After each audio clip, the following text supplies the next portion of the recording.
Yes, तो FR FR में आज न्यू चैप्टर स्टार्ट करेंगे। हाँ, कैश फ्लो तो मोरलेस कर ही लिए थे, हो गया था, और रिवीजन करेंगे तो हो जाएगा।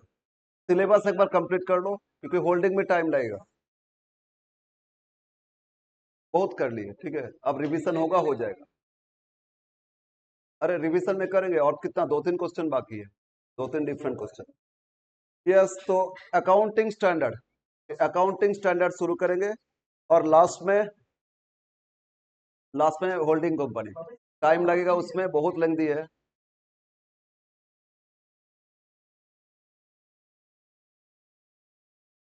सबसे लेंदी चैप्टर होल्डिंग है, 15 मार्क्स का।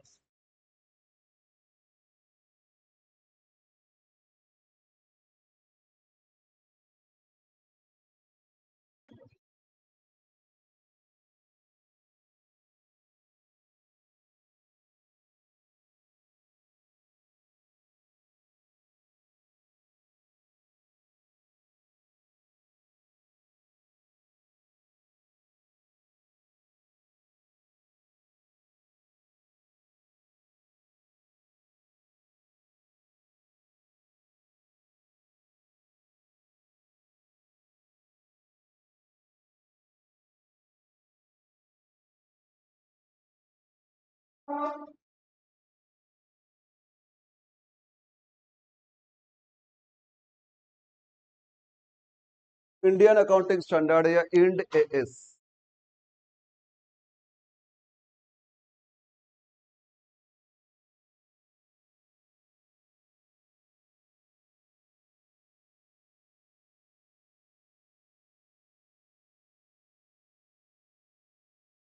इंड एएस इससे भी मिलेगा आपको 15 मार्क्स। 15 मार्क्स, 10 मार्क्स, 10 मार्क्स एक प्रैक्टिकल मिलेगा, और 5 मार्क्स एक थ्योरी मिलेगा। और आपका सिलेबस में 3 इंड एएस है। एक हो गया Ind AS 1,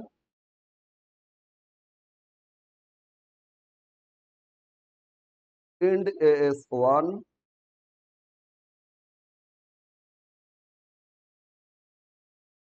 second Ind AS 16, और third Ind AS 33। 3 Ind AS है, इंड एएस 1, इंड एएस 16 और Ind AS 33। Ind AS 1 totally theory है, और थ्योरी इसमें क्या बताते हैं ना, हम लोग जो फिनेंशियल स्टेटमेंट उसका रिप्रेजेंट कैसे करेंगे, मतलब फाइनल अकाउंट होता है ना, corporate final account, statement of PL, balance sheet, उसका फॉर्मेशन क्या है, वो सारा उसके बारे में डिटेल्स दिया है। और इंड एएस 16 बोलता है प्रॉपर्टी प्लांट इक्विपमेंट। ये किसका है? प्रॉपर्टी प्लांट एंड इक्विपमेंट, मतलब प्रॉपर्टी पीपी था ना, फिक्स्ड असेट्स।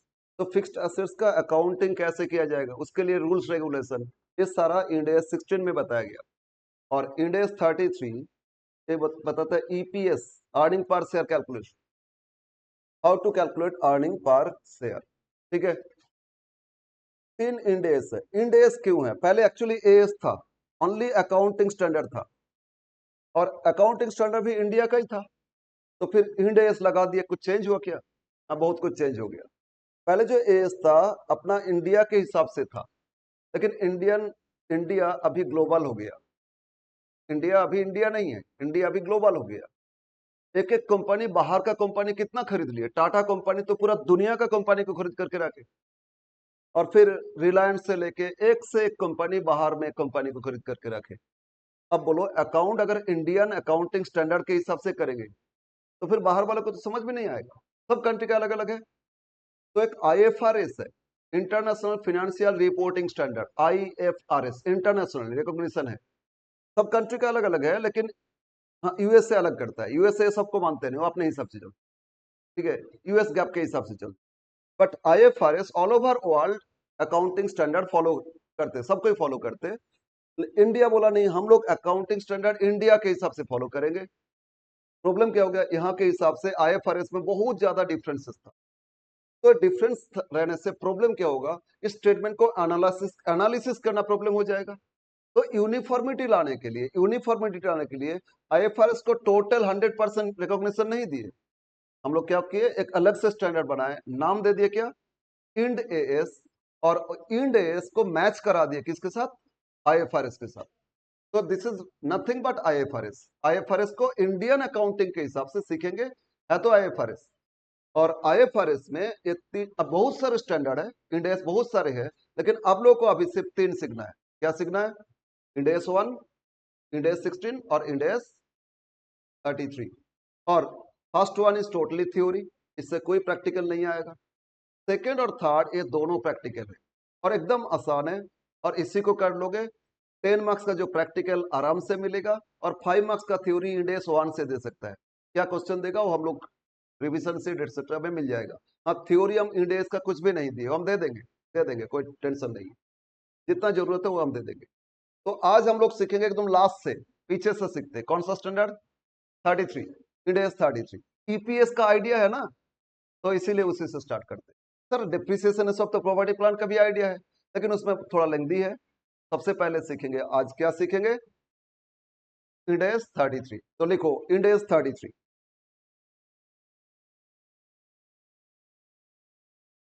आज सीखेंगे Ind AS 33, earning per share, short में क्या बोलते हैं, ईपीएस। तो ईपीएस कैलकुलेशन कैसे करोगे, उसके लिए रूल्स रेगुलेशन सबको ही बता दिए इंड एएस 33। ओके, ये सारा स्टैंडर्ड इंडिया का जो स्टैंडर्ड है ना, कौन ये करते बोलो तो, CA institute, CA chartered institute, इन लोगों को ये काम दिया गया। तो वो लोग ही ये सब सारा स्टैंडर्ड ये करते, जो चेंज करना होगा, क्या कुछ डेवलपमेंट जरूरी है, मॉडिफिकेशन जरूरी है, सब कुछ कौन करते, institute of chartered accounts of India. और इसके साथ साथ बहुत सारे गवर्नमेंट ऑफ फिनांस भी है, ऑब्वियसली इंडिया गवर्नमेंट तो होना चाहिए ना, तो गवर्नमेंट सब फिनांस है, आधार, बहुत सारे इंस्टीट्यूट है, सब मिला के है, लेकिन सब कुछ देखभाल करने का राइट किसके पास है, रेगुलेट करने का किसके पास है, chartered institute of India. Okay, अब आ जाते हैं इंडेक्स 33 क्या बोल रहे हैं। ईपीएस कैलकुलेशन करोगे तो ईपीएस अर्निंग पर शेयर ये होता है दो तरह का,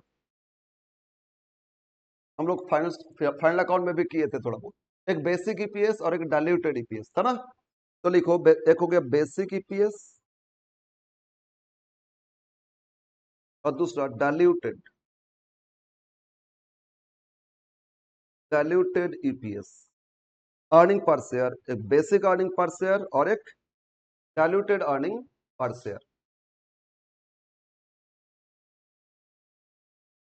अगेन ये जो बेसिक ईपीएस आया या डाइल्यूटेड, सब में आ सकता है।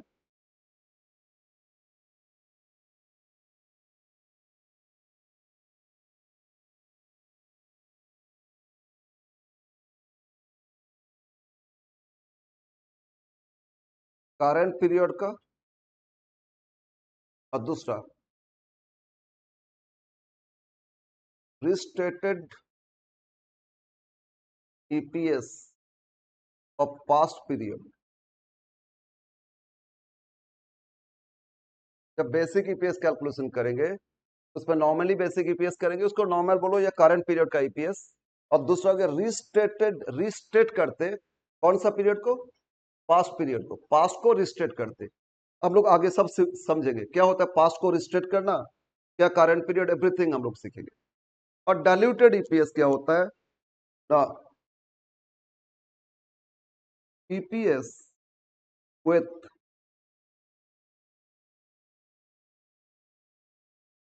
Dilution of potential equity. Diluted EPS क्या हो जाएगा ना, EPS with dilution of potential equity. Sir potential equity क्या, डाइल्यूशन मतलब क्या हो रहा है, एक एक करके सब कुछ हम लोग सीखेंगे इसमें। ओके, तो अब आ जाते हैं फॉर्मूला में। तो ईपीएस में मेनली दो तरह का ईपीएस, एक हो गया बेसिक ईपीएस और दूसरा क्या, डाइल्यूटेड ईपीएस। और बेसिक ईपीएस में हो सकता है कभी कभी आपसे पूछेगा कि पास्ट पीरियड का रिस्टेट करो, तो रिस्टेट करेंगे, और नहीं दिया तो करंट पीरियड का ही कर लोगे। बट डाइल्यूटेड ईपीएस क्या होता है, कुछ पोटेंशियल इक्विटी होता है, उसको डाइल्यूट करने के बाद क्या होगा EPS, and that should be diluted EPS. और एक कंडीशन है, diluted EPS always basic EPS से कम होना चाहिए, ज्यादा नहीं। क्या होना चाहिए, बेसिक ईपीएस से डाइल्यूटेड ईपीएस ऑलवेज लेस होना चाहिए, कभी ग्रेटर नहीं। अगर ग्रेटर होता है तो बोलोगे anti dilute, anti diluted EPS. तो एक लिख लेते हैं इसमें, देखो diluted EPS, diluted EPS always क्या होगा, less than, less than basic EPS. Diluted EPS always क्या होना चाहिए, लेस देन बेसिक ईपीएस होना चाहिए। और if it is more than basic EPS, अगर ये बेसिक ईपीएस से ज्यादा हो गया तो इसको क्या बोलोगे, it should be anti anti diluted, anti diluted EPS. अच्छा फिर लिख लेते नीचे, इट शुड बी एंटी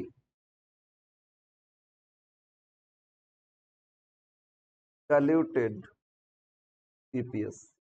तो ऑलवेज डाइल्यूटेड ईपीएस बिलो होना चाहिए, अबव है तो उसको एंटी डाइल्यूट लिख लो, ठीक है। यस, अब calculation, how to calculate EPS, इतना लिख लिए ना, बोलो इतना लिख लिए। यस, ना फॉर्मूला एक एक करके फॉर्मूला सीखेंगे। Calculation of basic EPS, first लिखो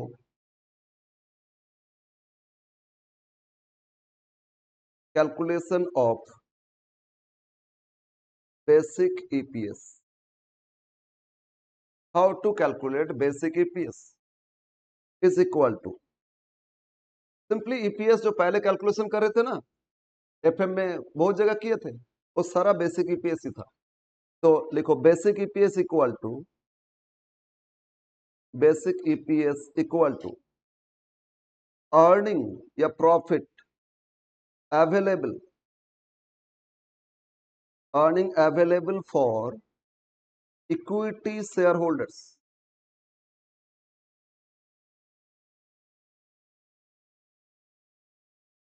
divide by earnings available for equity shareholders divided by weighted average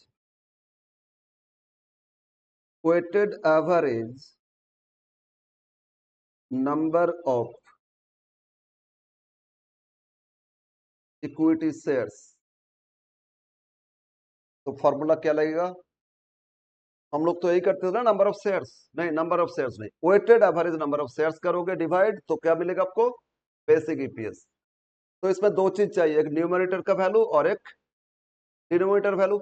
numerator में क्या फाइंड करोगे, earnings available for equity holders, और डिनोमिनेटर में क्या फाइंड करोगे, weighted average number of equity shares. जैसे दोनों कैलकुलेशन करो, डिवाइड कर दो, आ जाएगा बेसिक ईपीएस। तो अर्निंग अवेलेबल, इसके लिए हम लोग एफएम में तो बहुत कुछ किए थे, तो लिखो first point, first note, earning available, earning available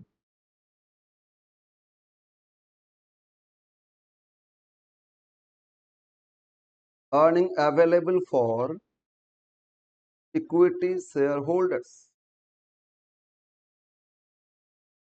earning available for equity share holders, ठीक है। अच्छा, एफएम में जब हम लोग लिवरेज कर रहे थे, ईबीआईटी से ईपीएस कैलकुलेशन कर रहे थे ना, कर रहे थे ना, तो बस वही टेबल स्टार्ट करेंगे ईबीआईटी से, या शुरू से लिख लेते हैं एकदम, बाई चांस कुछ क्वेश्चन में शुरू कहां से करोगे, सेल से। सेल से क्या लेस किए थे बोलो तो, देखते हैं किसका याद है, वेरिएबल कॉस्ट, यस, सेल से वेरिएबल कॉस्ट लेस कर दो, तो आपको मिलेगा क्या, कंट्रीब्यूशन।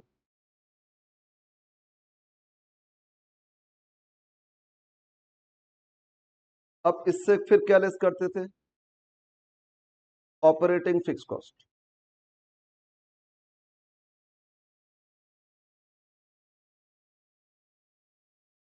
और ये लेस करने के बाद आ गया था ईबीआईटी,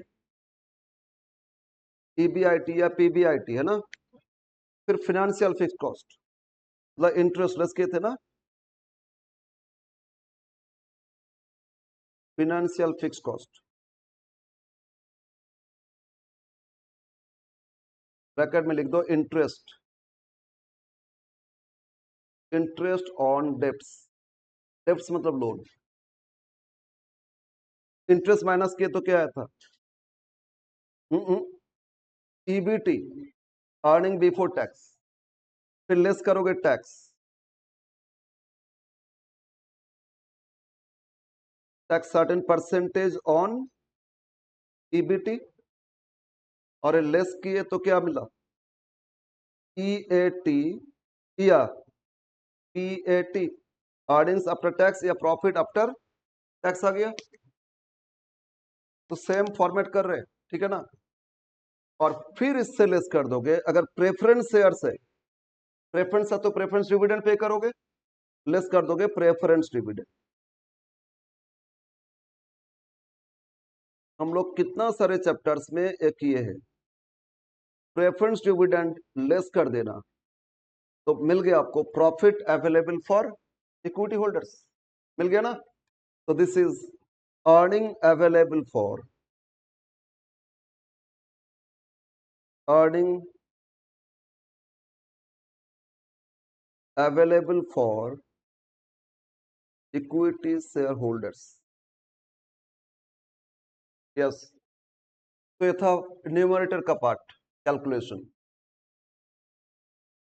ओके, तो स्टार्ट कहां से किए थे हम लोग, सेल से, सेल से वेरिएबल कॉस्ट लेस करोगे कंट्रीब्यूशन, कंट्रीब्यूशन से ऑपरेटिंग फिक्स कॉस्ट लेस करोगे तो ईबीआईटी, फिर वहां से financial fix cost interest less करोगे ईबीटी, और उससे टैक्स लेस करोगे तो पैट या ईएटी, उससे प्रेफरेंस डिविडेंड लेस करोगे तो आ जाएगा earnings available for equity share holders, right.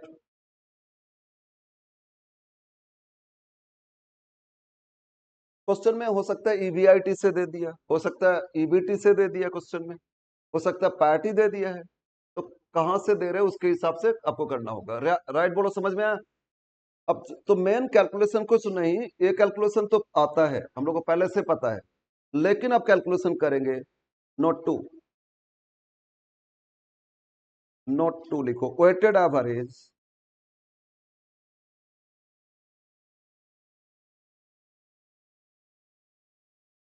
Weighted average number of shares, weighted average number of shares.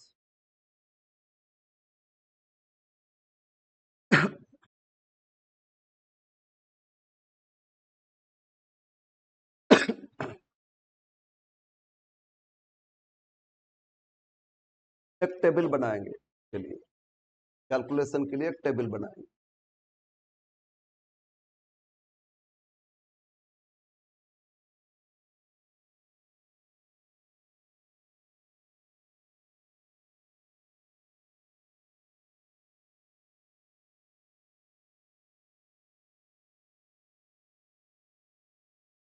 Items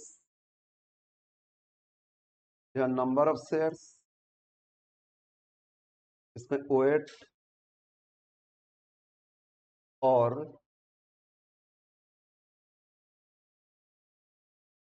average, average number, the number of shares last column में average number हो जाए।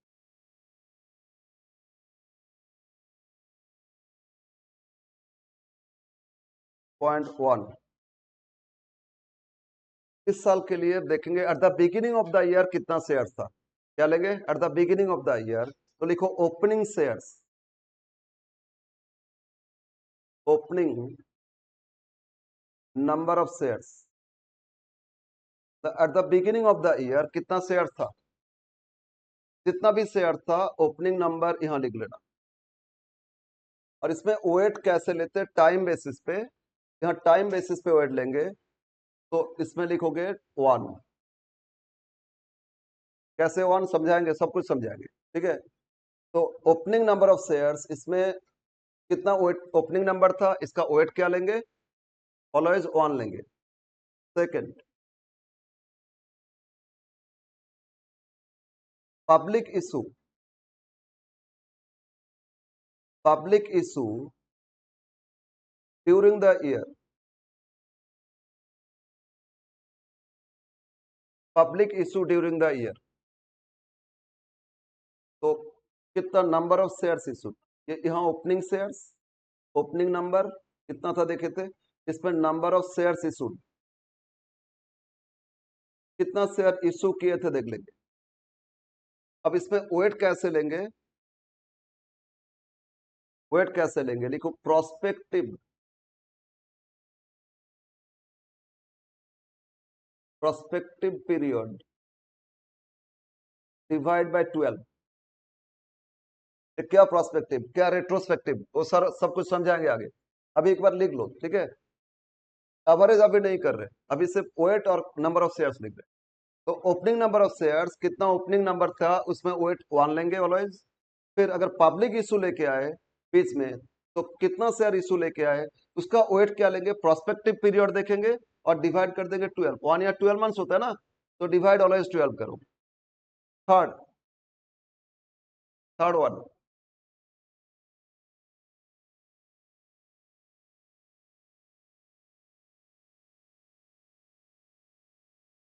conversion of other security,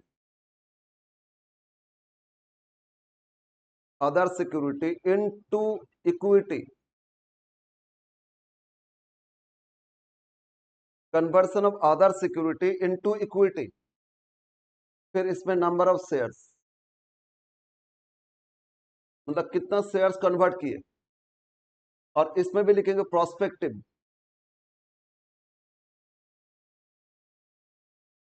prospective period by 12 months, सब में divide करोगे 12, और prospective period क्या, retrospective period क्या, वो टर्म लिखेंगे, वो बाद में समझा देंगे। फोर्थ, थर्ड था conversion of other securities.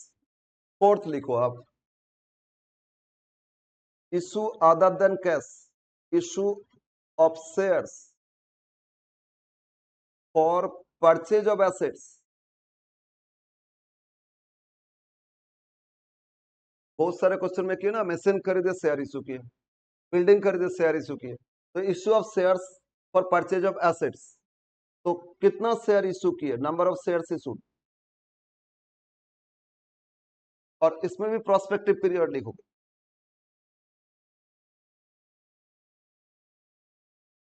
Prospective period divide by 12 months. Fifth,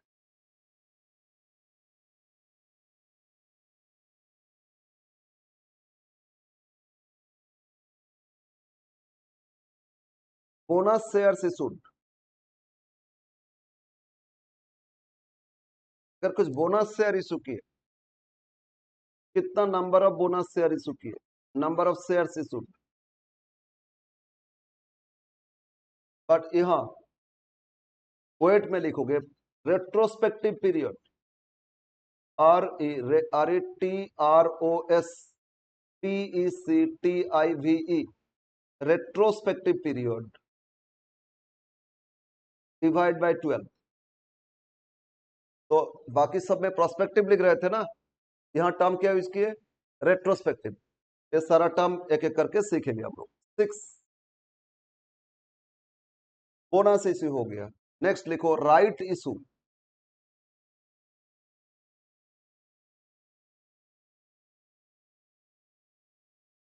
right issue of shares, company कुछ राइट इशू लेके आए, ये सब सीखे थे फिफ्थ सेमेस्टर में, बोनस इशू था, राइट इशू था ना, तो राइट इशू लेके आए, बट राइट इशू के अंदर दो चीज फाइंड करना होगा। राइट में इसमें दो पार्ट होता है, एक कैश, कैश कंपोनेंट, और B bonus component.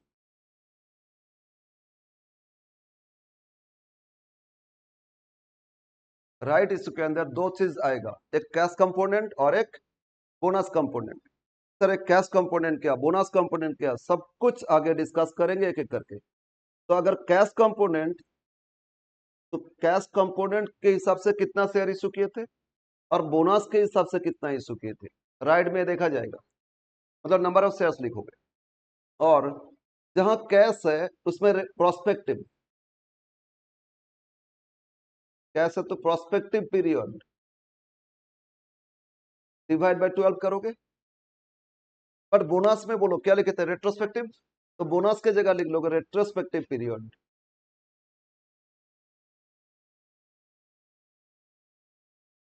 Retrospective period divide by 12। Okay, तो इतना सारे इशू अलग अलग हो सकता है, सबके लिए वेट अलग अलग कैलकुलेशन करोगे। फाइनली एक और लिख लेते हैं 7। अब कभी कभी कंपनी बायबैक कर लेता है ना शेयर्स, तो buyback of shares, buyback of shares. अगर कंपनी बायबैक किए तो, अच्छा बायबैक किए तो शेयर कम हो जाएगा ना, मतलब नेगेटिव हो जाएगा। तो यहाँ नंबर ऑफ शेयर्स लिखोगे लेकिन नेगेटिव, नंबर ऑफ शेयर्स लेकिन नेगेटिव, मतलब इतना शेयर बायबैक कर लिए तो इतना शेयर कम हो जाएगा। कितना शेयर बायबैक किए, नंबर ऑफ शेयर्स।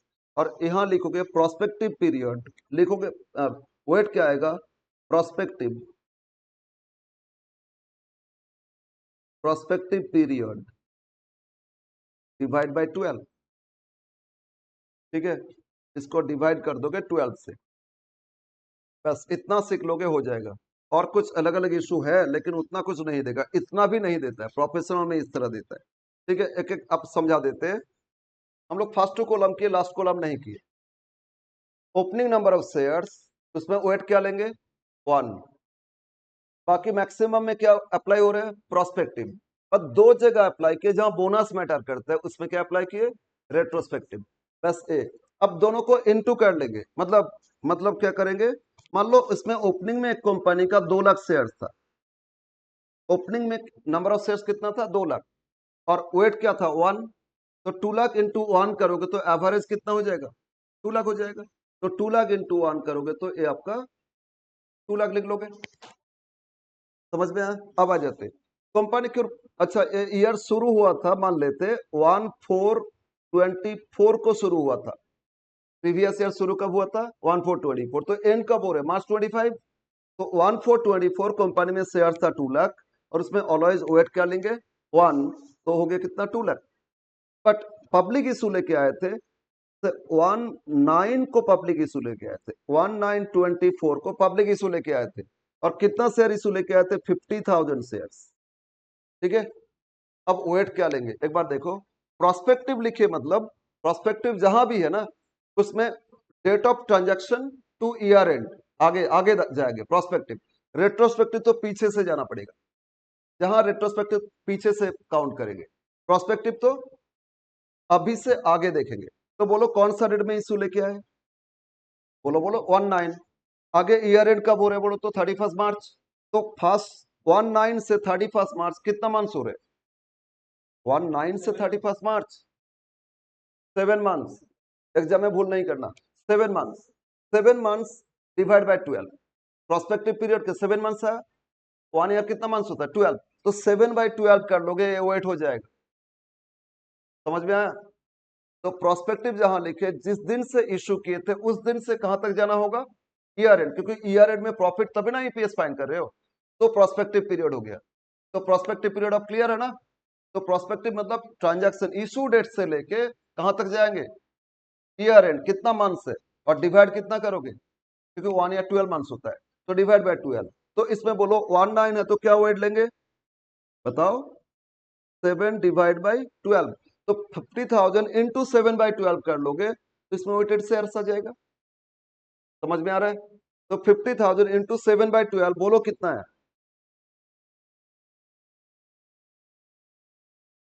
बताओ कितना है, कितना, 29,167।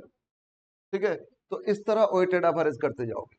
फिर मान लो कन्वर्सन किए, पहले पहले क्या था, प्रेफरेंस शेयर था, और उनको इस साल इक्विटी में कन्वर्ट कर दी, तो फिर उनको भी तो शेयर इशू किए। पहले था प्रेफरेंस, अब उनको इक्विटी में कन्वर्ट किए, कन्वर्ट कर दिए ना इस साल के अंदर। तो इक्विटी शेयर को कन्वर्ट किए, मान लो 110 को कन्वर्ट किए। हम सबका नहीं लेंगे, बस थोड़ा सा आइडिया दे रहे हैं, फिर नीचे कैलकुलेशन सीखेंगे। 110 को कन्वर्ट किए और मान लो इसमें प्रेफरेंस शेयर था कितना, 5000। कितना प्रेफरेंस शेयर था, 5000। और हमको एक एक प्रेफरेंस शेयर को इक्विटी में कितना दे, एक के बदले में 5 इक्विटी दिए। एक प्रेफरेंस के बदले में कितना इक्विटी दिए, 5। तो बोलो 5000 इंटू 5 कितना इक्विटी इशू किए, 25000। तो नंबर ऑफ शेयर्स इशू कितना दिखाएंगे, 25000। यहां भी क्या बोले, प्रोस्पेक्टिव लगेगा। तो बोलो 110 से मार्च 6 मंथ, तो इंटू क्या करेंगे, 6/12। समझ में आ रहा ना, इंटू क्या कर लेंगे, 6/12। तो कितना हो जाएगा, 12,500। इस तरह जितना भी आगे लिखे ना, करते जाएंगे। तो एक तो नंबर ऑफ शेयर्स, इसके बाद क्या आएगा, वेट। वेट टाइम बेसिस पे आएगा, और उसके साथ क्या इंटू करेंगे, फिर इंटू कर लेंगे दोनों को, क्या मिलेगा, एवरेज। और सबको जोड़ लेना, ईयर एंड में टोटल आएगा weighted average number of shares. इस तरह सबको फाइनल कॉलम जोड़ लोगे, ओनली फाइनल कॉलम ये जोड़ लोगे, ऐड करोगे तो क्या मिलेगा आपको, weighted average number of shares. ठीक है, at the end of year कितना weighted average number of shares है, वो आपको पता चल जाएगा। तो इस weighted average number of shares calculation के लिए इस तरह टेबल करोगे, इसके बाद इस टेबल से आपका कैलकुलेशन हो जाएगा। बोलो क्लियर है। अब आ जाते हैं रेट्रोस्पेक्टिव, जहां बोले थे इसका मतलब क्या। रेट्रोस्पेक्टिव का मतलब क्या होता है समझो, यहाँ नीचे आ जाओ, देखो रेट्रोस्पेक्टिव पीरियड।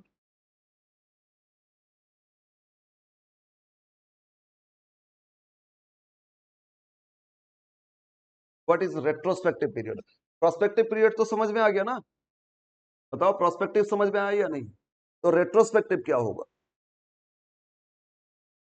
अच्छा, हम लोग का ईयर कब से शुरू हो रहा है, ईयर के हिसाब से समझते।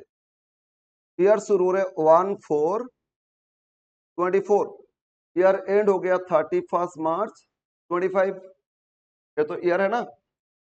Now at the beginning share था कंपनी में 2 लाख शेयर था। एट द बिगिनिंग कितना शेयर था, 2 लाख शेयर था। और 1/9/24 को पब्लिक इशू लेके आए थे। पब्लिक इशू लेके आए थे, हम इसमें कुछ चेंज करें, मान लो 60,000 शेयर इशू लेके आए थे। पब्लिक इशू कितना लेके आए थे, 60,000 शेयर। नेक्स्ट ले रहे 1/1/125 बोनस इशू लेके आए। बोनस इशू लेके आए 1:2। क्या रेशियो से बोनस इशू लेके आए, 1:2। मतलब क्या बोलो तो, 1:2 बोनस मतलब क्या, 2 के बदले में 1 बोनस दे रहे।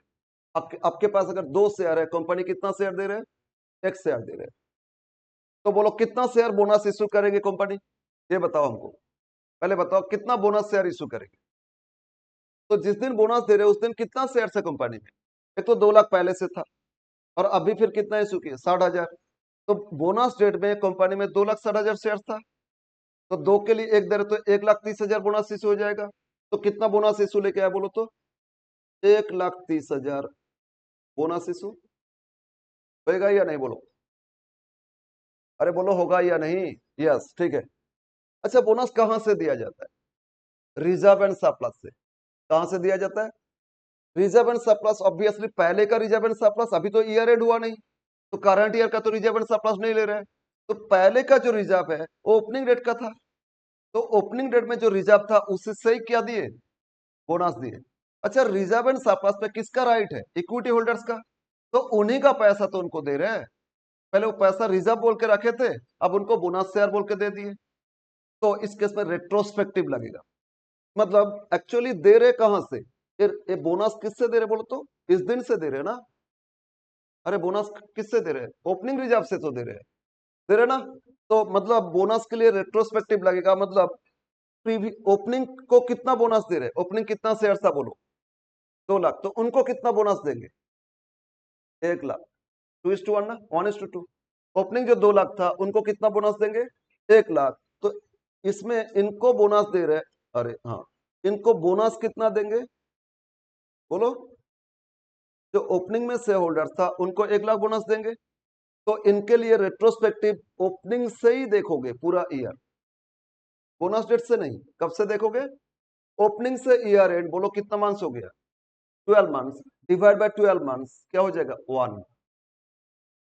ओपनिंग में क्या लिए थे, 1 लिए थे ना, ओपनिंग क्यों 1 हो रहा था, ओपनिंग डेट से year and 12 months divide by 12 months, इसलिए 1 आ रहा था। तो ओपनिंग का वेट इसलिए 1 ले रहे थे, total 12 months divide by 12 months. तो ओपनिंग को जो बोनस दिए उसका भी वेट क्या हो जाएगा, 1।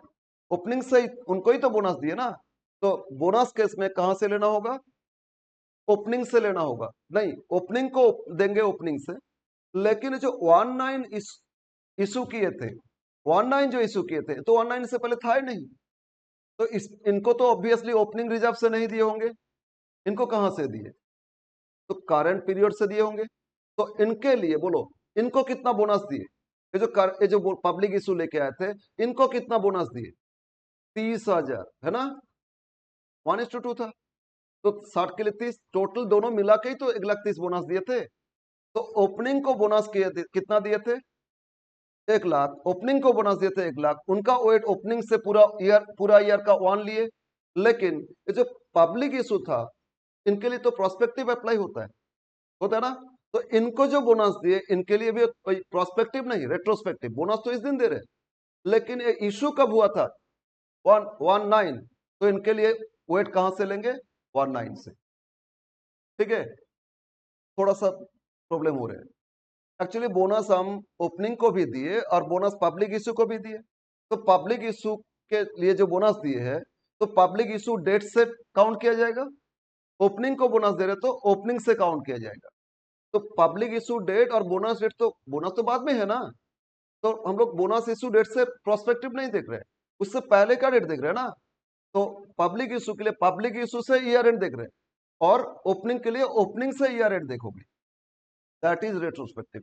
तो रेट्रोस्पेक्टिव बोलते हैं हम लोग बोनस, या जो भी बोनस एलिमेंट दे रहे हैं, किसको दे रहे हैं, किसको दे रहे हैं, उनका शेयर कब से था, उस दिन से वो रेट्रोस्पेक्टिव लाएगा। सर बोलोगे ओपनिंग तो इससे पहले भी था, हाँ इससे पहले भी रेट्रोस्पेक्टिव होगा, लेकिन अभी तो करंट ईयर का देख रहे हैं ना, तो इसलिए ओपनिंग ओपनिंग का ओपनिंग से ही कर लोगे। ठीक है, अब हम लोग क्वेश्चन लेते हैं प्रैक्टिकल, तभी समझ में आएगा। तो लिखो एक क्वेश्चन, एक एग्जाम्पल लिखो, समझ में आएगा। Example 1,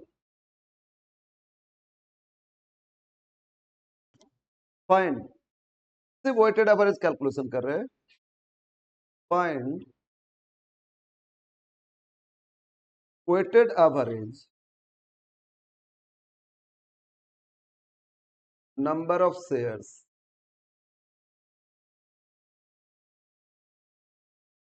from the following. Find weighted average number of shares from the following. हम लोग सिर्फ वेटेड एवरेज फाइंड कर रहे हैं।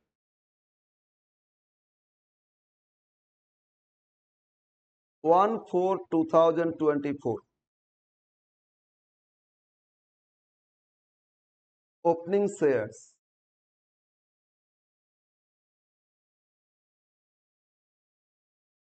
₹10 each, अमाउंट दे दिए 20 lakh. At the beginning of the year share 10 etch करके कितना शेयर था, अमाउंट 20 लाख। बोल तो नंबर ऑफ शेयर्स कितना था, 2 लाख। 20 लाख बाय 10 कितना हो जाएगा, 2 lakh. 1/7/2024 cash issue of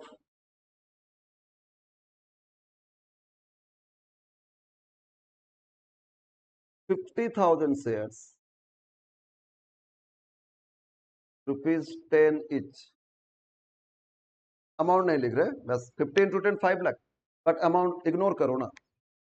1/7/24 cash issue लेके आए थे, कितना कैश इशू लेके आए, 50,000 शेयर्स। फेस वैल्यू क्या था, 10 each. Again, 1/10/2024. Bonus issue at the rate of 1:2. Bonus issue at the rate क्या 1:2. एक और 1/1/25 buyback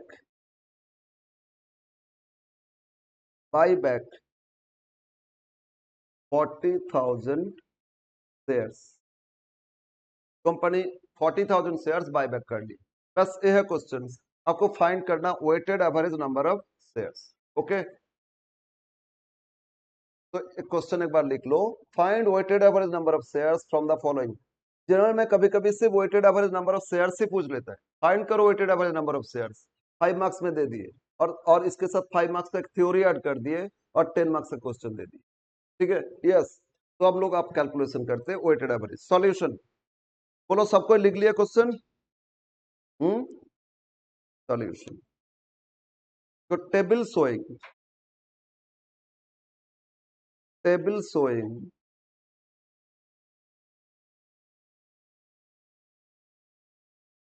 weighted average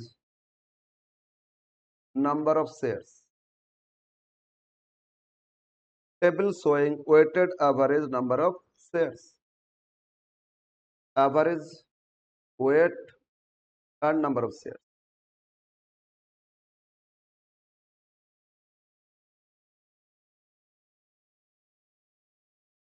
Number of shares,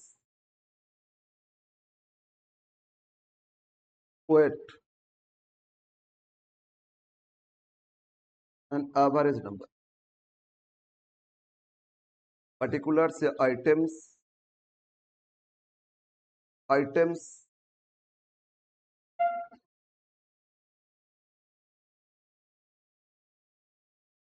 फिर number of shares,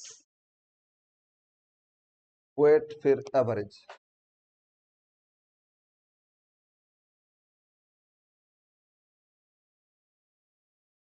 format draw कर लिए.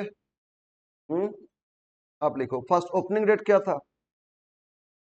1/4/24. Opening shares. बताओ नंबर ऑफ शेयर्स कितना था? 2 लाख है ना. और इसका वेट क्या लेंगे? 1 लेंगे. पूरा ईयर तो 12 मंथ्स बाय 12 मंथ्स कितना हो जाएगा? 1. तो इनटू करो, कितना हो गया? 2 लाख. अब बोलो नेक्स्ट ट्रांजैक्शन क्रोनोलॉजी क्या लोगे, मतलब डेट बाय डेट. तो 1/4 के बाद 1/7 है ना. 1/7/24 कैश इशू लेके आए. कैश इशू मतलब पब्लिक इशू. कितना शेयर इशू लेके आए थे? नंबर बोल दिया ना, 50,000. तो 50,000 शेयर इशू लेके आए. अब बोलो इसमें प्रोस्पेक्टिव देखेंगे. प्रोस्पेक्ट तो इशू डेट क्या? 1/7 से ईयर एंड कितना मंथ्स हो रहे हैं? 9 मंथ्स. बोलो 9 मंथ्स हो रहे हैं या नहीं? तो रोएड लिखो 9/12. ठीक है. 1/7 से 31 मार्च कितना मंथ्स आएगा? 9 मंथ्स. तो इंटू करो 9/12. तो इसमें कितना हो रहा है? 37,500 आया. ओके. फिर देखो, फिर बोनस इशू लेके आए 1/10 को ना. 1/10/2024 बोनस इशू. अच्छा, बोनस में रेशियो क्या था? 1:2, मतलब 2 के लिए 1 बोनस दे रहा था. तो बोनस तो जो ओपनिंग था उनको भी बोनस दिए और जो कैश इशू इनको भी तो बोनस दिए ना. तो दोनों का अलग करोगे. तो ये लिखो for bonus to opening share holder. Bonus to opening share holder. ठीक है. बोलो ओपनिंग शेयर कितना था? 2 लाख. बोनस में रेशियो क्या था? मतलब डिवाइड बाय 2 इंटू 1. तो 1 लाख बोनस दिए होंगे. जो ओपनिंग था उनको बोनस दिए कितना? 1 लाख. ठीक है ना. अब बोलो रेट्रोस्पेक्टिव तो ओपनिंग से ही देखोगे. बोनस डेट 1/10 है, 1/10 से नहीं देखोगे. कब से देखोगे? ओपनिंग तो ओपनिंग से, तो इसमें वेट क्या हो जाएगा 1, ओपनिंग का 1 था ना 1, तो 1 लाख इंटू 1 कितना हो जाएगा बताओ 1 lakh. B bonus to, sorry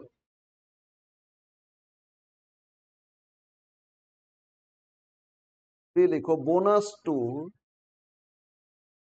cash issue.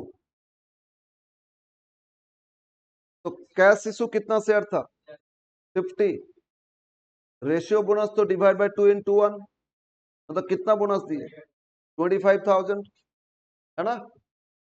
तो इसका वेट क्या ले बोलो, तो कैश इशू में वेट क्या था 9/12, कैश इशू का वेट क्या था 9/12, वही लेंगे वेट। ये नहीं कि 110 से लेंगे, नहीं 110 बोनस तो 110 से फ्यूचर हो तो प्रोस्पेक्टिव हो जाएगा, ये रेट्रोस्पेक्टिव। तो कब से इशू किया था उससे, तो इसमें वेट क्या लेंगे बोलो, तो देखो ओपनिंग का वेट क्या लिए 1, और जो कैश इशू था उसका वेट क्या लिए, कैश इशू डेट से लिए वेट, है ना, बोनस इशू डेट से नहीं, तो इसीलिए रेट्रोस्पेक्ट पीछे जाना होगा। बोलो आप समझ में आया या नहीं, कैश इशू का वेट क्या था बोलो 9/12 था ना, तो इसका भी वेट क्या हो जाएगा 9/12। ओपनिंग का वेट क्या था 1, तो बोनस में भी ओपनिंग को जो बोनस दी उसको वेट क्या हो जाएगा 1। तो अब इंटू करो 25 9/12, 18,750, राइट। नाउ लास्ट, अब कुछ बायबैक किए ना कंपनी, तो कितना बायबैक किए वो लिखना है ना, लास्ट डेट कब बायबैक किए 1/1/25, कब बायबैक किए, बायबैक बोलो कितना शेयर बायबैक किए, मतलब 40,000 शेयर कम हो जाएगा ना, ब्रैकेट कर लोगे, बायबैक किए तो नंबर ऑफ शेयर्स कम हो जाएगा ना। अब इसका वेट प्रोस्पेक्टिव भी लेंगे, तो बोलो कौन सा डेट में बायबैक हो रहे हैं 1/1 से ईयर एंड कितना मंथ 3 मंथ, 3 मंथ 1/1 से 31 मार्च, तो 3/12 वेट तो प्रोस्पेक्टिव लेंगे, प्रोस्पेक्टिव मतलब ट्रांजैक्शन डेट से ईयर एंड लेना, रेट्रोस्पेक्टिव तो पहले से लेना होगा, ठीक है ना, पीछे बैक करेंगे। यस 40 इंटू 3/12 10,000, ये नेगेटिव हो जाएगा, अरे नेगेटिव इंटू वेट नेगेटिव ही तो आएगा ना। यस अब फाइनल कॉलम अब ऐड कर लो, ये आ जाएगा weighted average number of shares, और यहां से इसको भी ऐड कर सकते हो, टोटल लिख दो ना, फर्स्ट कॉलम ऐड करोगे एट द एंड कंपनी का टोटल नंबर ऑफ शेयर्स मिल जाएगा, और फाइनल कॉलम में वेटेड एवरेज नंबर मिलेगा। एक बार दोनों कॉलम जोड़ो, नंबर ऑफ शेयर्स कितना हो रहे 2,50,000, 3,50,000, 375 माइनस 40 335, और लास्ट कॉलम ऐड करो कितना रहे weighted average 2 lakh plus 37,500 plus 1 lakh plus 18,750 minus 10,000, 3 lakh, 3,46,250, 3,46,000 कितना रहा था 3,46,250। ओके, तो था calculation of weighted average number of shares. समझ में आया, कैसे करोगे बोलो, समझ में आया।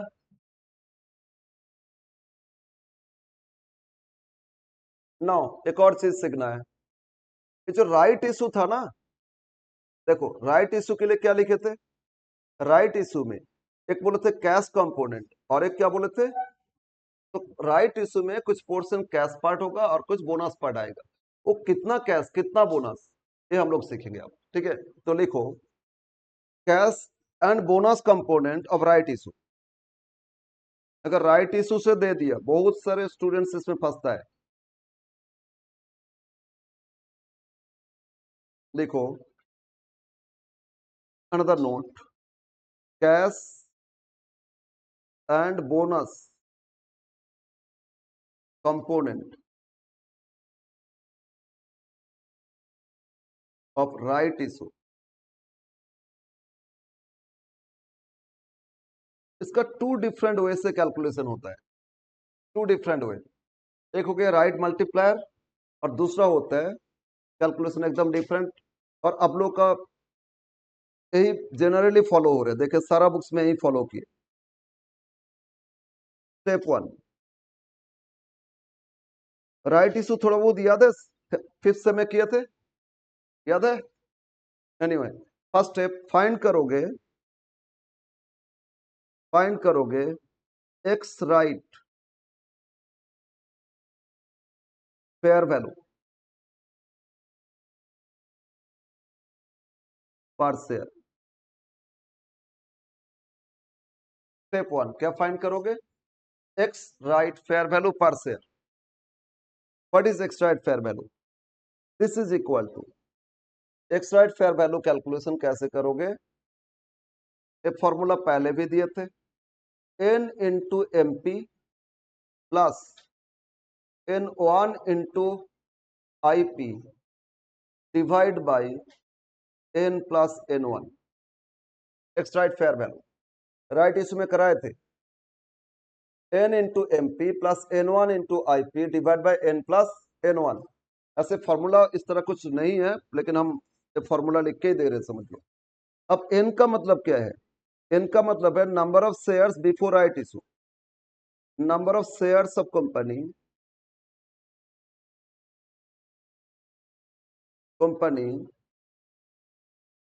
Before right issue. Just right issue से पहले कितना कंपनी में शेयर्स था। और एमपी मतलब क्या था बोलो तो? Market price. Market price just before right issue, इसको बोलते हैं cum right price. Market price per share, एक एक शेयर का मार्केट प्राइस कितना before right issue. Right issue date आ गया, उससे जस्ट एक दिन पहले क्या मार्केट में दाम था। इसको, इसका दूसरा नाम है cum right price, CUM, cum right price. MP market price per share just before right issue, issue से पहले कितना था।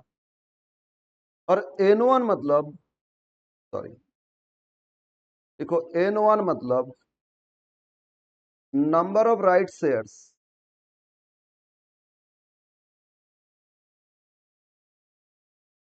Issued by company.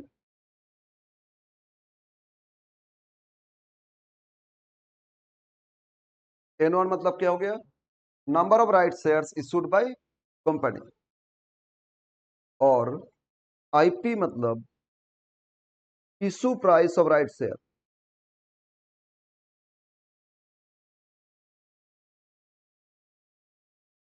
ये जो राइट शेयर इशू की कंपनी क्या प्राइस में इशू कर रहे, that is equal to IP। बस अब ये फॉर्मूला में अप्लाई कर दोगे, पुट कर दोगे, क्या मिलेगा आपको? क्या मिलेगा बोलो? Ex right fair value, ex right fair value मिल जाएगी। ठीक है, स्टेप टू। तो जब एक्स राइट फेयर वैल्यू आ गया, स्टेप टू, अब क्या फाइंड करना है?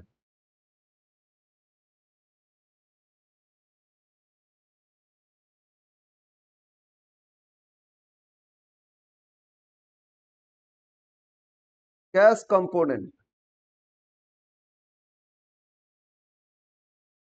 Of right issue, cash component of right issue equal to, मतलब कितना शेयर्स राइट इशू कैश में किए, ये देखा जाएगा। कितना राइट इशू कैश में होना चाहिए वो फाइंड करेंगे।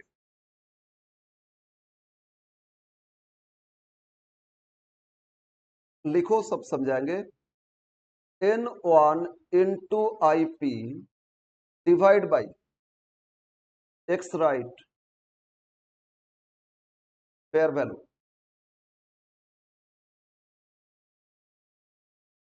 Cash component of right issue equal to क्या क्या आएगा? N1 into IP divide by cash component of fair value. अच्छा देखो तो, यहाँ N1 इंटू IP किए थे ना, किए थे ना? ऊपर देखो फेयर वैल्यू कैलकुलेशन में N1 इंटू IP किए थे, और उसी उसी को देखोगे कितना आया था, और उससे डिवाइड करोगे जो एक्स राइट फेयर वैल्यू आया, तो मिल जाएगा cash component and bonus component. Bonus component of right issue equal to total right issue कितना शेयर था, N1 शेयर था ना, N1 minus cash component, N1 से कैश कंपोनेंट माइनस कर दोगे तो बोनस पार्ट आ जाएगा। अब एक एग्जांपल के साथ ही समझेंगे, नहीं तो समझ में नहीं आएगा, फॉर्मूला इस तरह समझ में नहीं आएगा, तो एग्जांपल के साथ समझेंगे, ठीक है। तो बेसिक ईपीएस कैलकुलेशन में भी इतना कुछ होता है ना। आगे तो ईपीएस नंबर ऑफ शेयर से डिवाइड कर रहे थे, बट इतना कुछ होता है। यह समझो, एक एग्जाम्पल 1 लेते और इसमें वेटेड एवरेज भी फाइंड हो जाएगा। A limited had 1 lakh equity share ₹10 each on 1/4/2024। एक कंपनी ए लिमिटेड, इनके पास शेयर था, कितना शेयर था, 1 लाख इक्विटी शेयर था, फेस वैल्यू 10 और ओपनिंग रेट था 1/4/24। On 1/7/24 1/7/24 company issued right shares 1/7/24 company issue लेके आए right shares at the rate 3:5। क्या रेशियो से राइट इशू लेके आए, 3:5। मतलब क्या, अगर आपके पास 5 शेयर है तो कंपनी आपको राइट भेज रहे, किसको, शेयर होल्डर्स को, कितना में भेज रहे, 3 भेज रहे, 3:5 eight ₹24 each against market value, against market price, sorry, market price ₹40। जब मार्केट में दाम था, कितना दाम मार्केट में चल रहा था, ₹40। वही शेयर कंपनी अपना शेयर होल्डर्स को कितना में बेच रहे, 24 में। कम दाम में बेचते तभी ना शेयर होल्डर्स खरीदेंगे, नहीं तो मार्केट में ही मिल जाएगा। तो कुछ कम दाम में बेचते, तो जहां ₹40 मार्केट में दाम था, उसको क्या प्राइस में बेचे, 24 करके बेचे, ठीक है ना। बस ये हो गया question. Find weighted average number of shares at the end of year 31st March 25। Year end में weighted average number of shares कितना वो पता करना है, ठीक है। इसमें सिर्फ 2 ही इशू है, एक ओपनिंग था और एक राइट इशू है। बस राइट इशू का ये पार्ट ही समझना है हमको।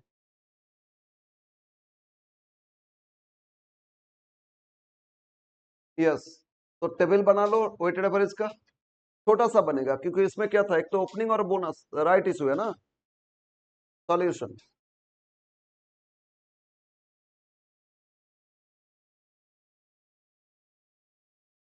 weighted average number of shares of A limited, एक weighted average shares, weight and number,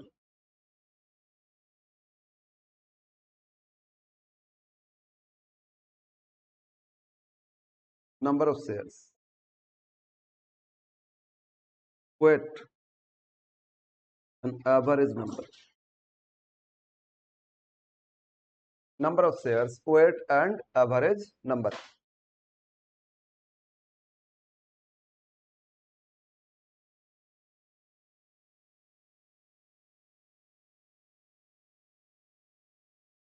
one four 24, बोलो कितना शेयर्स था, ओपनिंग शेयर्स बताओ कितना शेयर था? 1 लाख। इसका वेट तो 1 ही लेते, तो एवरेज भी कितना हो गया? 1 लाख। फिर 1724 राइट इशू लेके आए, राइट इशू लेके आए ना। बट राइट के लिए दो चीज देखेंगे, एक कैश कंपोनेंट और एक बोनस कंपोनेंट। अंडरलाइन करके लिखो कैश कंपोनेंट,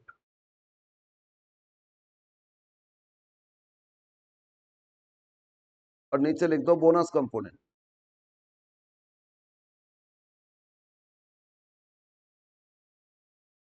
क्या आएगा? एक कैश कंपोनेंट, दूसरा बोनस कंपोनेंट। कैश कंपोनेंट तो बोलो तो कौन सा डेट में इशू लेके आए? कैश है तो प्रोस्पेक्टिव बोले थे ना, तो बोलो 17 से लेके मार्च कितना मंथ्स हो रहे? 9 मंथ्स। तो कैश कंपोनेंट में वेट लिख दो 9/12। पर बोनस कंपोनेंट, बोनस तो रेट्रोस्पेक्टिव, ओपनिंग को ही तो दिए ना, तो ओपनिंग का कोई वेट क्या था? 1।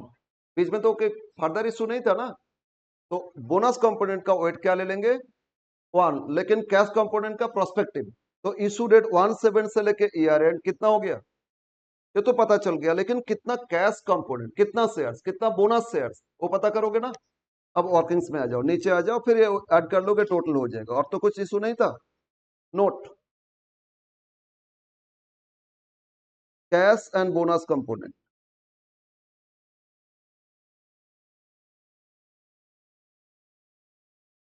Cash and bonus component of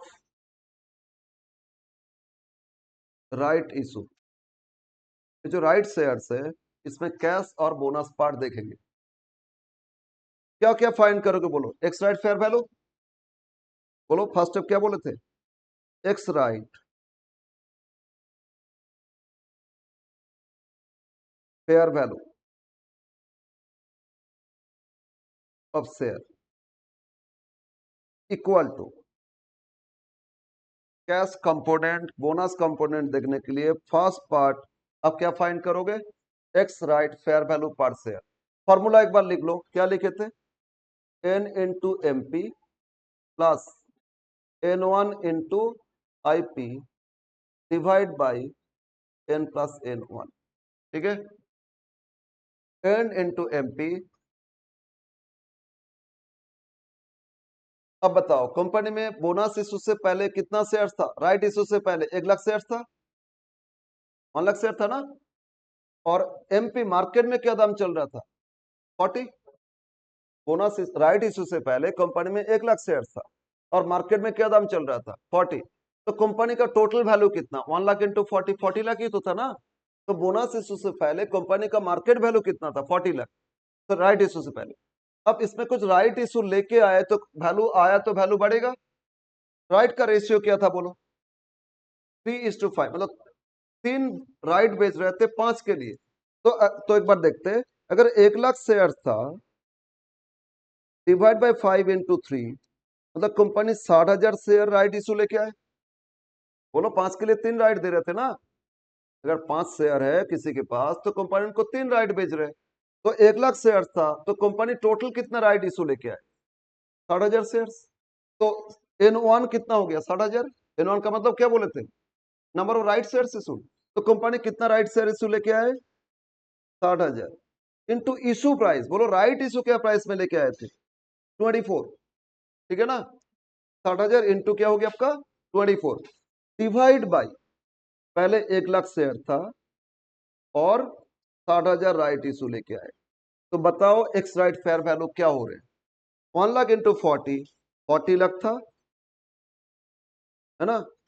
और राइट इशू 60,000 शेयर 24 करके किए, तो इससे कंपनी को कितना पैसा मिला?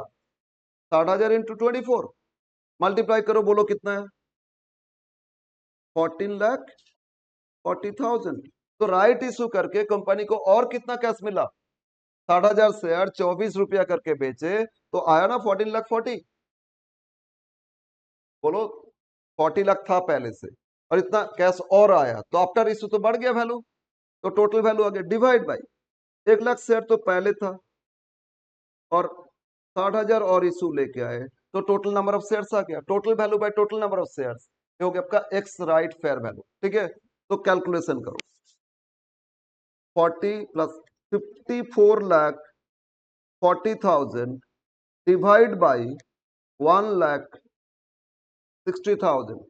बताओ कितना आ रहा है, कितना आ रहा है? 34। तो एक्स राइट फेयर वैल्यू कितना है आपका? 34। मतलब जस्ट राइट इशू कंप्लीट होने के बाद जिस दिन राइट इशू लिस्टिंग होगा मार्केट में उस दिन ओपन होगा 34 में।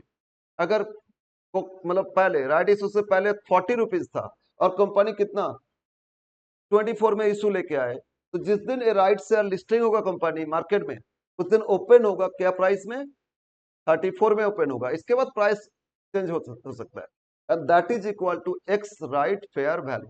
ठीक है, तो फाइंड हो गया कि एक्स राइट फेयर वैल्यू है 34। अब देखते हैं cash component, P part,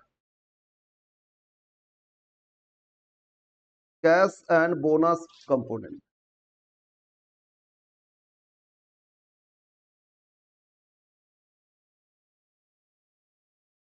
one, cash component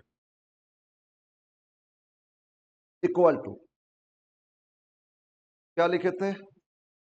N1 into I P, N1 into I P divide by ex right fair value, यही तो लिखे थे ना? बोलो N1 into I P divide by ex right fair value.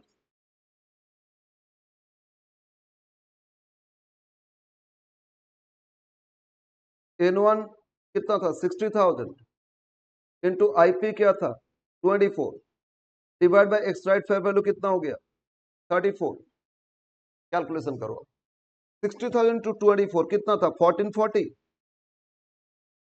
है ना? और divide bye 34 कर दो, कितना आ रहा है? 60,000 शेयर्स। मतलब कैश कंपोनेंट मिल गया, टोटल बोनस राइट इशू में से कैश पार्ट आ गया, कितना? 60,000 आ रहा है। 60 नहीं आएगा, वो 60 तो नहीं आएगा। 42,353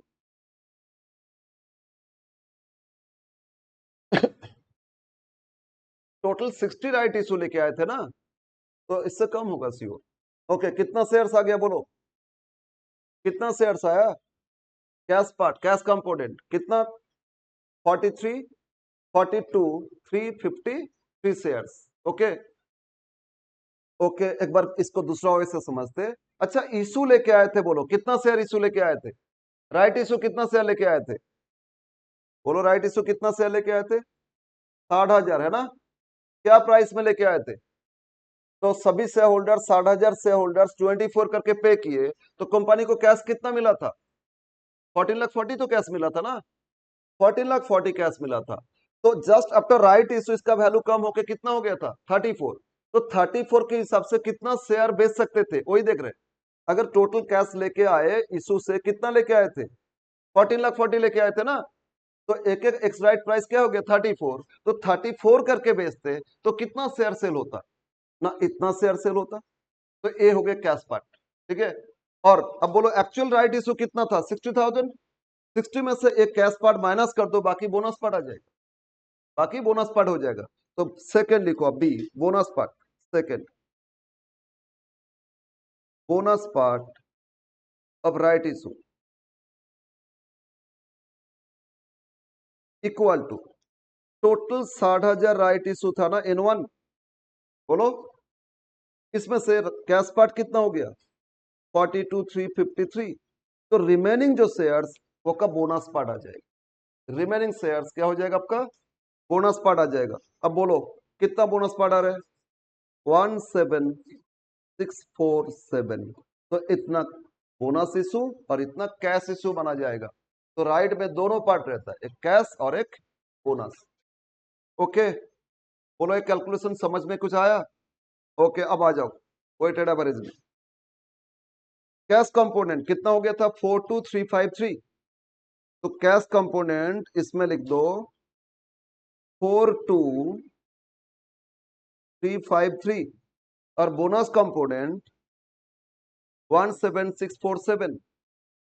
17,647। अब इनटू करो। वन 17647 into 1, but 42353 into 9/12 कर दो, 31765। अब फाइनल कॉलम जोड़ लो, टोटल आ जाएगा वेटेड एवरेज शेयर्स और टोटल एक्चुअल शेयर्स। एक्चुअल तो 160 है, पर वेटेड एवरेज कितना रहे? 149412। तो weighted average number of shares इतना हो जाएगा 149492। बोलो समझ में आया? बस मेन तो यही कैलकुलेशन है, वेटेड एवरेज। ये कैलकुलेशन हो गया, इसके बाद आराम से हो जाएगा। अच्छा, स्टार्टिंग से आप क्वेश्चन सॉल्व करेंगे। अभी तो उससे बोना बेसिक ईपीएस सीखे, है ना? डाइल्यूटेड बाकी है, रिस्टेटेड भी बाकी है। पेज आप लोग देखो कौन सा पेज में है, देखो इसमें तो 69 है, कितना नंबर? 62।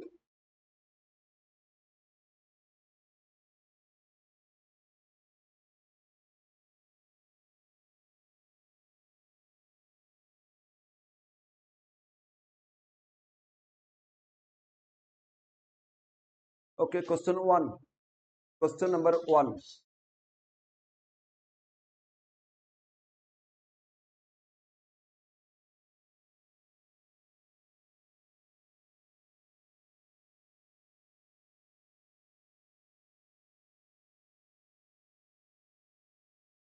Find EPS of X limited, find करना EPS of X limited for the year ended March 24।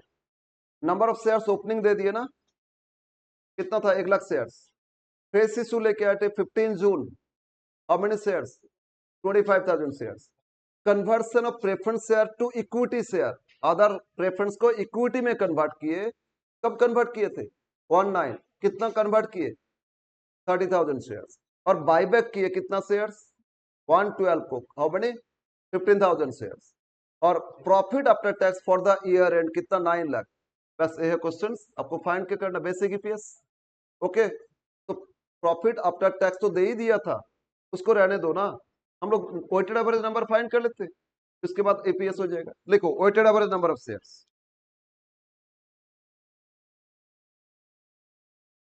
Weighted average number of shares of company है X limited. Weighted average number of shares of X limited.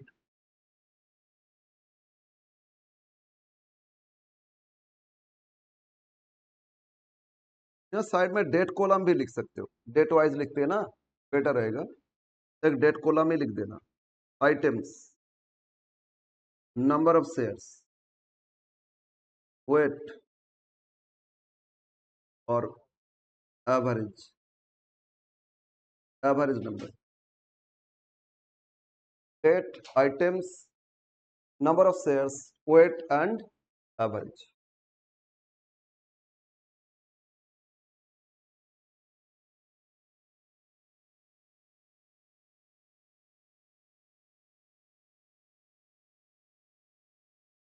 Yes, opening date, opening date था 1/4/23, है ना? बोलो ये format हो गया? तो opening date लिखो 1/4/23। ओपनिंग शेयर्स, कितना शेयर था ओपनिंग डेट में? 1 लाख। और वेट क्या लेंगे? 1। आ गया ना 1 लाख। अब पब्लिक इशू लेके आए थे ना, fresh issue. Fresh issue date क्या दिए? 15 जून 23। फ्रेश इशू कितना? फ्रेश इशू शेयर लेके आए 25,000। क्या अप्लाई होगा? प्रोस्पेक्टिव। तो 15 जून से ईयर एंड देखोगे, एक बार जून छोड़ दो ना, तो 1 जुलाई से ईयर एंड 9 मंथ्स, और 15 जून से तो और आधा, 9.5 मंथ्स। फ्रैक्शन लेंगे 9.5 डिवाइड बाय 12। समझ में आया? जुलाई से ईयर एंड कितना मंथ्स हो रहा है? 9 महीना। और 15 जून, जून से जुलाई मतलब आधा महीना, कितना हो गया? 9.5 बाय 12। तो 25,000 इंटू 9.5/12 कर लो। 25,000 इंटू 9.5/12 कितना है?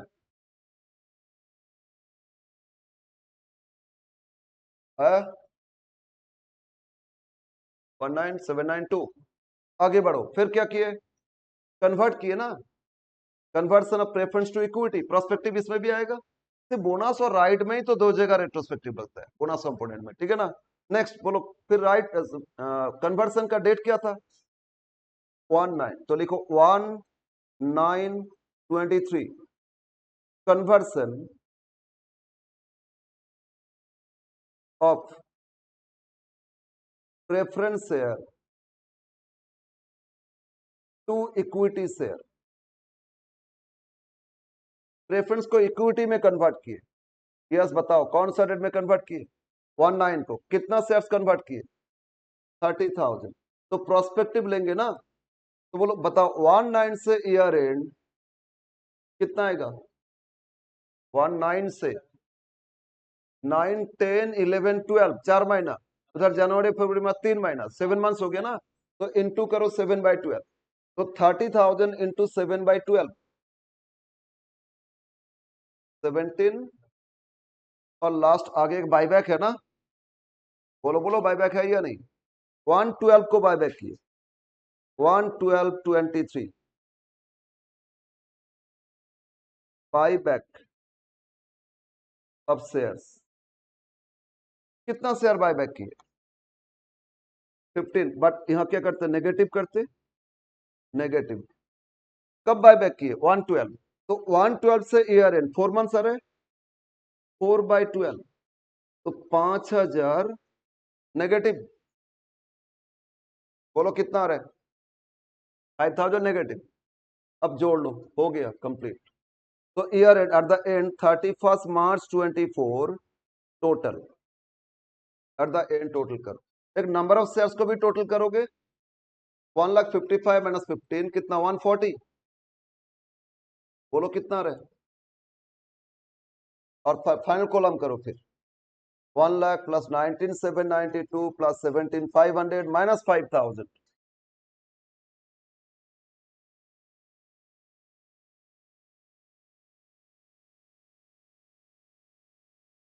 1 लाख 132,292, 132,292। यस, आंसर है। देखो weighted average number of shares, है ना। ओके, ये तो फाइंड हो गया। अब लिखो basic EPS. therefore basic EPS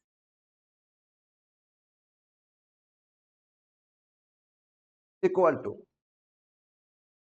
profit available for या earnings available for equity, available for equity share holders, divide by क्या करोगे? Weighted average, weighted average number of equity shares. Profit available for equity holders divide by weighted average number of shares. Yes, बोलो तो profit कितना दे दिए थे company में? 9 lakh. Last line पढ़ो, profit after tax दे दिए ना, पैट दे दिए कितना? 9 लाख। पैट से क्या माइनस होता है? Preference dividend. प्रेफरेंस शेयर तो है ही नहीं, प्रेफरेंस था तो कन्वर्ट हो गया इक्विटी में, प्रेफरेंस है ही नहीं। तो फिर टोटल प्रॉफिट कितना था बोलो? 9 लाख। इसका कैलकुलेशन करना ही नहीं है। डिवाइड बाय वेटेड एवरेज कितना है?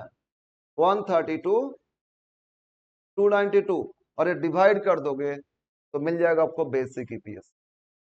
ये डिवाइड करोगे तो फाइंड हो जाएगा आपका बेसिक ईपीएस। बोलो कितना आ रहा है? 6.8, 803, तो 8 लिख सकते हो, 6.8 आंसर। ओके, तो ये हो गया आपका बेसिक ईपीएस कैलकुलेशन। बोलो क्लियर है? यस। क्वेश्चन 2, ये आप लोग होमवर्क करोगे, ये भी बेसिक ईपीएस ही था। क्वेश्चन 2 देखो क्या दिया, सिर्फ हम डिस्कस कर रहे हैं।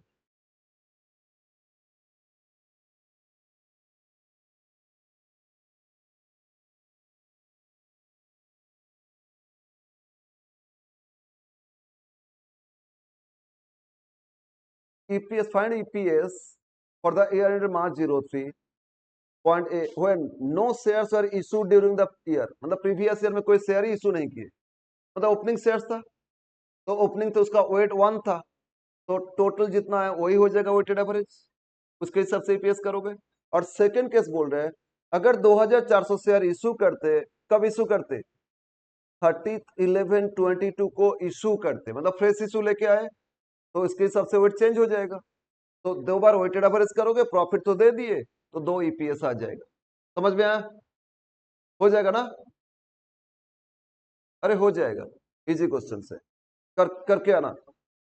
अगेन अगेन अगेन, अब बोलो इसमें ईबीआईटी दिया है, बट यहाँ क्या है बोलो, ईबीआईटी दिया है ना, तो इनकम स्टेटमेंट देखो, ईबीआईटी से क्या बताए थे, इसमें क्या बताए थे, ये जो इनकम स्टेटमेंट कहाँ गया, इतना कुछ सीख लिया आज। ये ईबीआईटी से स्टार्ट करोगे ना, ईबीआईटी दे दिया था आपको, यहाँ से लेस करोगे, इंटरेस्ट ऑन डिवेंचर है ना, तो उसका इंटरेस्ट माइनस कर दोगे, तो क्या मिल जाएगा, ईबीटी आ जाएगा। फिर टैक्स रेट दिए होंगे, टैक्स रेट दे दिए ना 25%, फिर टैक्स माइनस करोगे तो क्या मिलेगा, पैट आ जाएगा। प्रेफरेंस शेयर है, हाँ हाँ प्रेफरेंस शेयर है, 80,000 10%, तो लेस प्रेफरेंस डिविडेंड 80,000 10%, 8,000 लेस करोगे क्या मिलेगा, earnings available for equity holders आ गया, और divide by weighted average number of shares, हो जाएगा ना ईपीएस। कर लेना एक क्वेश्चन, ये होमवर्क कर लेना। हम जस्ट एक चीज आज फॉर्मूला और दे देंगे, डाइल्यूटेड ईपीएस, ठीक है। तो नेक्स्ट लिखो फॉर्मूला डाइल्यूटेड ईपीएस, तो मोटा मोटी सारा हो जाएगा, और नेक्स्ट कंप्लीट कर लेंगे। Now write down formula of diluted EPS.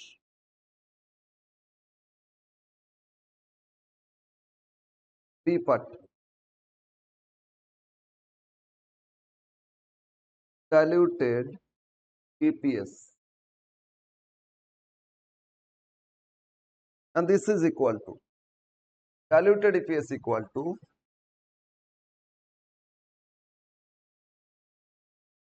profit available for equity shareholders including potential equity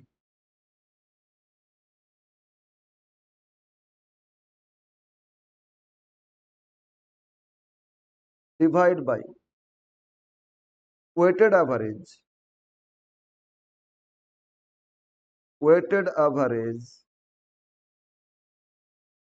number of shares divided by weighted average number of shares including potential equity, बस पोटेंशियल इक्विटी ऐड किया जा रहा है। Diluted EPS equal to profit available for equity holders including potential equity divide by weighted average number of shares including potential equity, बस इससे मिल जाएगा diluted EPS. और वो बेसिक से कम होना चाहिए, बेसिक से ऊपर ज्यादा हो गया तो क्या लिखोगे, एंटी डाइल्यूटेड ईपीएस। तो सर एक पोटेंशियल इक्विटी क्या होता है, write down potential equity term, तो कॉर्पोरेट में ना बहुत न्यू न्यू टर्म सीखोगे ना, एक्स राइट, कम राइट वैल्यू, एक्स बोनस, फिर कम बोनस, फिर आपका पोटेंशियल इक्विटी है ना, एंड सो ऑन, बहुत सारे new new term.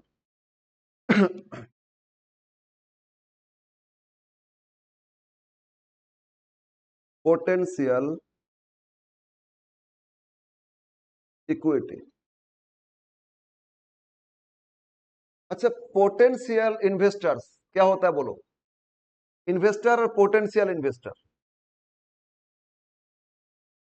Investor potential investor क्या डिफरेंस है, इन्वेस्टर जो इन्वेस्ट कर चुके, ठीक है, पोटेंशियल मतलब करने वाला है, वो सोच रहे हम इन्वेस्ट करेंगे, दैट इज पोटेंशियल। तो एक कंपनी में शेयर ऑलरेडी मेरे पास है, तो आई एम ऑलरेडी इन्वेस्टर, और हम आप लोग को बोले अरे कंपनी बहुत अच्छा है, 10 साल रखोगे 10 गुना होगा कम से कम। आपको अब मन में क्या लगेगा, कुछ इन्वेस्ट कर दे, मतलब आप पोटेंशियल इन्वेस्ट, अभी इन्वेस्ट नहीं कर रहे हो ना, तो यू आर पोटेंशियल। ठीक है, तो पोटेंशियल इक्विटी मतलब क्या, अभी इक्विटी नहीं है लेकिन फ्यूचर में वो इक्विटी होने वाला है, फ्यूचर में इक्विटी होगा। अभी इक्विटी नहीं है लेकिन फ्यूचर में क्या बन जाएगा, वो इक्विटी बन जाएगा। मतलब अदर इंस्ट्रूमेंट है, अदर इंस्ट्रूमेंट मतलब डेप्ट इंस्ट्रूमेंट, मतलब कंपनी डिबेंचर इशू किए थे और डिबेंचर को होल्डर्स को बोल के रखे थे 5 साल बाद ना आपको डिबेंचर के बदले में क्या दे देंगे, इक्विटी शेयर दे देंगे। तो अभी तो इक्विटी हुआ नहीं ना, लेकिन फ्यूचर में तो होगा, दैट इज पोटेंशियल इक्विटी। अभी डिबेंचर्स है तो फ्यूचर में क्या हो जाएगा, इक्विटी, पोटेंशियल इक्विटी। इसी तरह प्रेफरेंस इशू किए थे और प्रेफरेंस होल्डर्स को भी बोले रिडम्पशन डेट आएगा तो आपको भी इक्विटी दे देंगे, उस टाइम जो मार्केट में दाम है उसके हिसाब से एक्सचेंज करके इक्विटी शेयर दे देंगे। तो उनको भी क्या ऑप्शन रखे, इक्विटी देना, तो बाद में क्या बनेगा, इक्विटी तो बनेगा ना। दे आर पोटेंशियल, अभी तो हुआ नहीं लेकिन फ्यूचर में होने वाला है, इसको आप क्या बोलोगे, पोटेंशियल इक्विटी। तो अदर इंस्ट्रूमेंट या other securities which should be converted to equity in future, in future, near future नहीं, 5 साल 10 साल बाद भी हो सकता है, लेकिन वो तो बनेगा ना इक्विटी। तो लिखो the other securities, the other securities,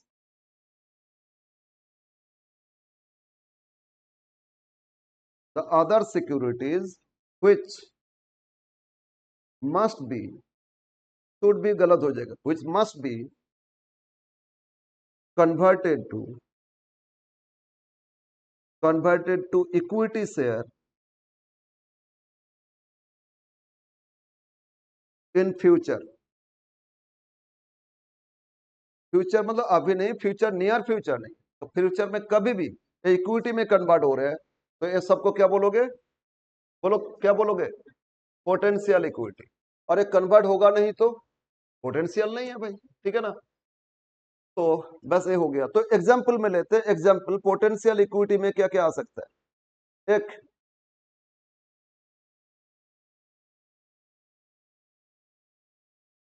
convertible debentures, क्या हो गया, कन्वर्टेबल डिबेंचर, जो फ्यूचर में इक्विटी में कन्वर्ट हो जाएगा, ठीक है। Second, convertible preference shares, convertible bond, convertible ये टर्म कहीं पे देख रहे हैं, और वो भी इक्विटी में कन्वर्ट होना चाहिए। अगर डिबेंचर को प्रेफरेंस में कन्वर्ट करेंगे तो फिर पोटेंशियल इक्विटी तो नहीं है ना, और प्रेफरेंस को डिबेंचर में कन्वर्ट करेंगे तो भी इक्विटी में नहीं है, कन्वर्टेबल टू इक्विटी होना चाहिए। Fourth, warrant, issue of warrant, share warrant, अभी शेयर नहीं दिए फ्यूचर में देंगे शेयर, वारंट इशू करते, issue of share warrant, okay. तो इन सबको फ्यूचर में क्या करते, बोलो क्या करते, अदर सिक्योरिटीज में कन्वर्ट, सॉरी किस में कन्वर्ट करते, फ्यूचर में इक्विटी में ही कन्वर्ट किया जाएगा, तो बाद में तो बनेगा ना equity, they are potential equity, okay, अभी नहीं फ्यूचर में। तो अगर ऐसा कुछ सिक्योरिटी है तभी डिल्यूटेड डाइल्यूटेड होगा, और नहीं तो डाइल्यूट नहीं होगा। जैसे एक ग्लास में पानी लिए और उसमें कुछ नमक डाले, कुछ मतलब शुगर डाले, और फिर नींबू का रस डाले, फिर मिलाए, सब मिल गया ना, किसमें कन्वर्ट हो गया, लिक्विड। अब दिखाई देता है कितना शुगर कितना है, नहीं होगा ना, सब इक्वल हो जाता है, डाइल्यूट हो जाता है, मतलब सब एक ही फॉर्मेट फॉर्मेशन एक ही हो जाता है। अलग अलग फॉर्मेशन से कौन सा फॉर्मेट में लिक्विड फॉर्म हो जाता है, दैट इज डाइल्यूटेड, डाइल्यूट हो गया ना। लेकिन उसमें कुछ स्टोन डाल दो और मिलाओ, कभी स्टोन मिलेगा नहीं, वो डाइल्यूट होता नहीं, वो डाइल्यूट नहीं होता है, मतलब वो डाइल्यूटेड में आएगा नहीं, they are not potential, okay, समझ में है ना। तो जितना अदर सिक्योरिटी जो कन्वर्ट होगा किसमें, फ्यूचर में कन्वर्ट होगा, किसमें कन्वर्ट होगा, तो उसको बोलोगे पोटेंशियल इक्विटी, ठीक है ना। तो इसको ऐड करके total weighted average share find करोगे, और उसका प्रॉफिट अवेलेबल फॉर, क्या लिखे थे, profit available for earn equity holders including potential equity, इसमें थोड़ा बहुत कैलकुलेशन है, लिख लेते, लिख लो आज पूरा फॉर्मूला लिख लेते, नेक्स्ट कंप्लीट कर लेंगे चैप्टर। तो फाइंड करना है profit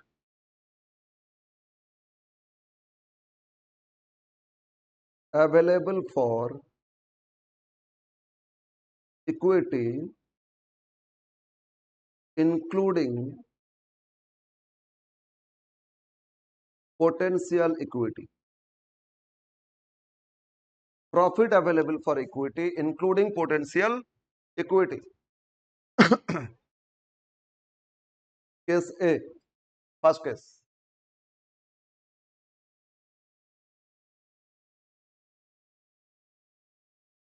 If debentures are convertible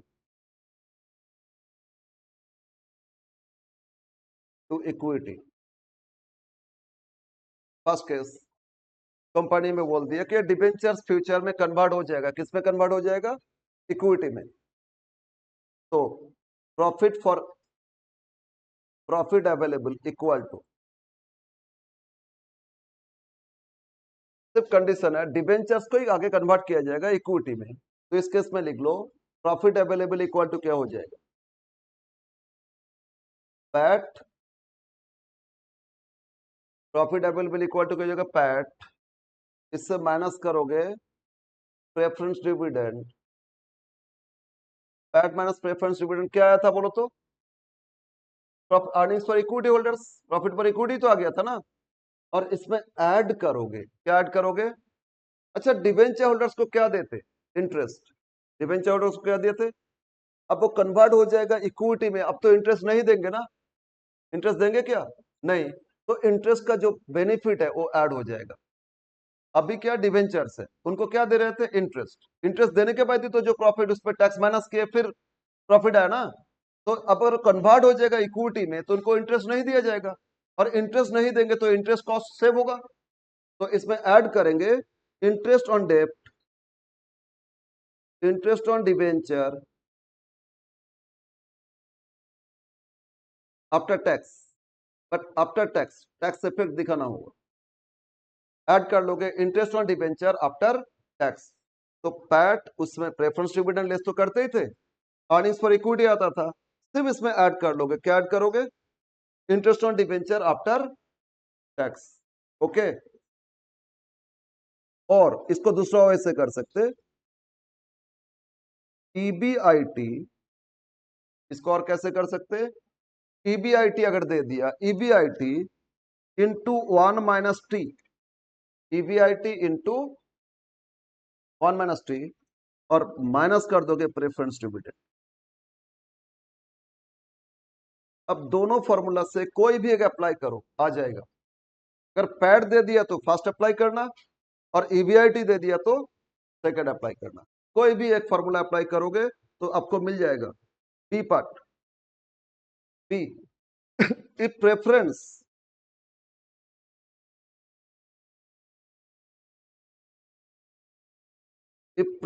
shares are convertible to equity, अगर सिर्फ प्रेफरेंस शेयर कन्वर्ट होता है इक्विटी में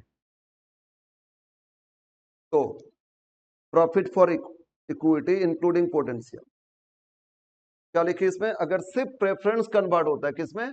इक्विटी में, तो इसमें कुछ नहीं करना, जो पैट आया था ना वो पैट लिख लेना, बस, और कुछ नहीं करना होगा। पैट से क्या माइनस करते हैं? प्रेफरेंस डिविडेंड, तो प्रेफरेंस तो कन्वर्ट हो जाएगा इक्विटी, उनको तो डिविडेंड देना नहीं होगा, तो फिर प्रेफरेंस डिविडेंड माइनस नहीं करोगे, जो पैट था वही क्या हो जाएगा बोलो? Profit available for equity including potential equity, right? Third case, if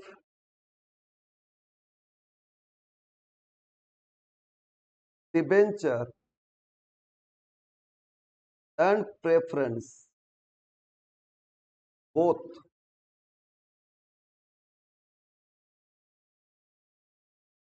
both convertible, अगर डिबेंचर और प्रेफरेंस दोनों कन्वर्टेबल होता है तो इसमें profit available equal to profit equal to